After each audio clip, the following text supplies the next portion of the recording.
I've made over $1 million in profit on Etsy, and if I had 10 seconds to give you a single piece of advice, it would be this. Force the feedback before you wait for a single sale. Don't hope for sales, don't cross your fingers, don't be too patient. Instead, force the market to talk to you. Now, if we haven't met, welcome to my channel. My name is Dylan Jarvis, and I teach Etsy sellers how to scale their businesses using smart product strategy, and all of my teachings stem from corporate e-commerce principles. And if you're still sitting there wondering why your products aren't selling, the truth we're going to talk about today is pretty simple. You might be too patient. You are waiting instead of testing. You are hoping instead of taking action. And today I'm going to walk you through exactly how to take a product that is not selling and get feedback that will make it better faster. One of the top questions I get from my Etsy seller students is, why is this listing not selling? Now, I can usually identify very quickly why it's not selling, but if you don't have me in your back pocket, I want to teach you how to figure this out on your own. No more waiting, no more being patient. We're going to force some feedback. So in this video, we will break down number one, how to find the right Facebook groups where your customer already hangs out. We'll talk about the exact kind of post that you need to make to get real feedback.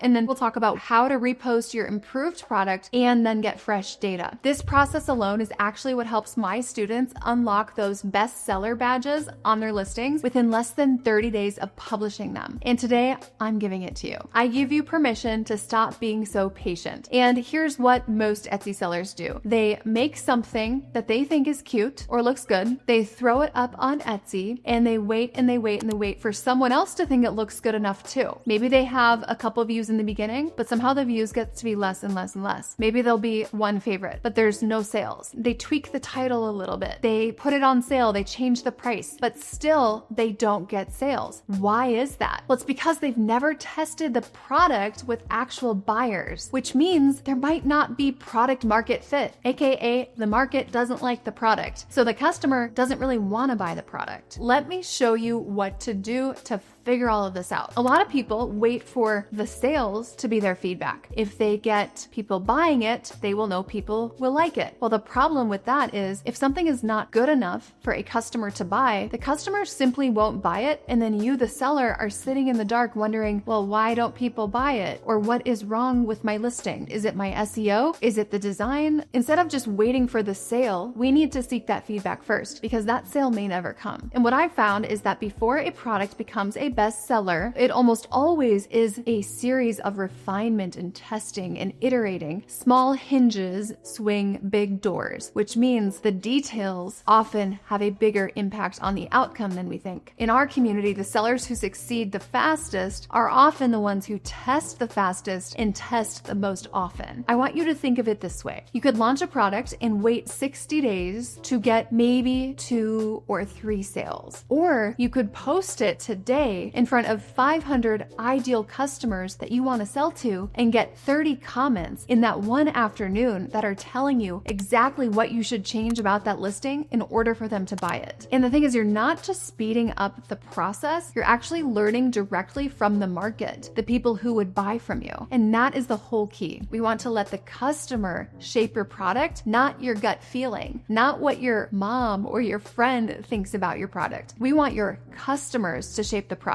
Let me tell you about an Etsy seller I was helping. She was making these beautiful hand-drawn animal art for nursery decor, but it wasn't selling at all. She posted her designs in a Montessori moms Facebook group. People were saying things like, well, these are gorgeous, but what does that text say? I can't even read it. Or people were saying it's way too bright and it wouldn't really match the muted nursery we have. And these insights were so helpful because she was able to redesign the print to have more subdued, more muted tones for a nursery. And then she was able to make that print much larger in a font that was easier to read. And people started buying it, and she built a whole collection around this, and it sold because it was based on customer feedback. And remember, you can't target people who you don't understand. Now, I'm sure you're thinking, well, how do I find these Facebook groups? Here's the catch. You cannot post in the right Facebook group if you don't know who you are selling to. And this is a mistake that I see over and over again, not knowing your customer. So let's fix that. Go back to your product and ask yourself, who would buy this? What do they care about? What hobbies do they spend their money on or their time in? What other brands do they follow? Where do they shop? Who is in their life? What is part of their identity? Are they a mom? Are they a career person? Are they an empty nester? Let's say you are selling modern farmhouse signs for the wall. Do not join Etsy groups. Etsy groups are not your customers. These are your competition. Instead, join fixer-upper decor ideas or farmhouse moms group or farmhouse decor ideas groups, or even just general interior design ideas groups. You'll type in interior design ideas, then you'll click on groups, and then you could turn on public groups, which are groups anyone can join, or all groups, which might require you to put in some information in order to get accepted. But let's look at a couple public groups and let's click on a few. Okay, so you can see what people are doing. See, I can't make a selection A or B. I need help, A, B, C, D, E, or F. Right? People are putting in polls. They're asking what you think looks better. Help me choose the wall decor. Help me choose the couch. Help me choose the flooring. What would you do with this space? Oh, I would put my farmhouse sign in there.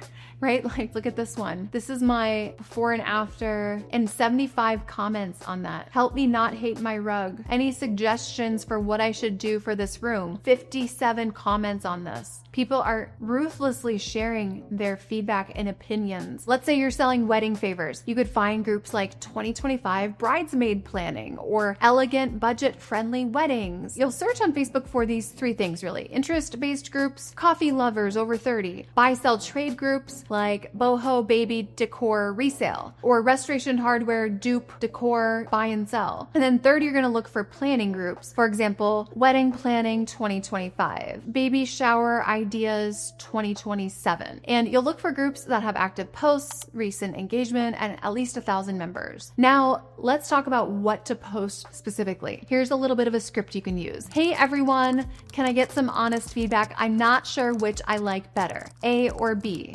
Help. We're not saying anything about this being our design. We're not saying we're buying this for someone. We're not making up some long story to deceive people in any way. We are simply asking for feedback. Do you like A or B? I can't decide. Help. And you're simply comparing two similar things in your shop, two wall art that looks similar. Or maybe it's the same exact wall art, but it's two different colors. Maybe you're trying to choose a thumbnail. Maybe it's two different mock-ups of the exact same thing. You're simply giving them two things to compare and letting them just have at it. You're not saying, check out my shop. You're not linking anything. You're not having spammy sales copy, and you'll be shocked at the engagement. People love giving their opinion, especially when it feels low pressure. And a little bonus tip, definitely post at 8 a.m. or 8 p.m. your local time, because we found that those are some of the best scrolling windows where people are really on their phones. Let's talk about how long you should wait when you publish a listing on Etsy before seeking out this feedback from outside of Etsy. So here's a little rule of thumb. If a listing has been live for 2 weeks with less than 50 views and no sales, it's time to get outside feedback. If you've already run a discount or sale and you're not seeing any traction after 10 days to 2 weeks, stop tweaking the SEO or the price point and start testing the product itself. Whatever you do, do not wait a month or two patiently waiting and hoping for miracles, because Etsy's algorithm gives new listings a boost, and they say sometimes this is as short as a few hours. And if when you have that boost, it's not translating into sales, this is really your sign to test externally with your customer. Now, what do you do with this feedback? Go back to our product and we make changes. So maybe we're changing the color if the color came up. Maybe we are changing the mock-up if people didn't like the fit of it or the sizing of it. Maybe we are adding personalization if people are wanting personalization, or changing the font if they like a different font. Or maybe the design itself, people just don't like it at all, and we'll just swap out some of those design elements. And then you'd go back and you can put this as a new post and possibly just a comment on your existing post, but you'll say something like, hey all, I took your feedback to heart and revised the design. Here's the update. Would love to know if you think this is any better. When people actually see that you've implemented their ideas, okay, now they're invested, they'll give you feedback again. And these might actually become some of your first buyers, because if they start asking you like, like, great, where can I get this? Or where did you find this? Then you can always send them a direct message with the link. We never want to post the link in the group. And this happens all the time with our sellers who develop best-selling products. One of our students actually sold these Christian kind of affirmation cards and they weren't selling. And she put them into a Christian Moms of Littles Facebook group. One of them said, my toddler would like wreck these and bend them in a day. So she reformatted them into these laminated lunchbox notes and she posted the new version. And right away, she started getting sales from the same people who were giving her the feedback. And the best part about all of this is you are not guessing anymore, because once you get into the habit of asking and you move from guessing to really actively testing and driving your business forward, and you stop relying on, little tweaks that you saw in some YouTube video. This is how you become an Etsy seller who moves much faster than the competition, because your competitor is staying stuck in analysis paralysis. They're being patient when they launch things, and instead you are out there getting answers from your actual customers. Now, if you love learning about these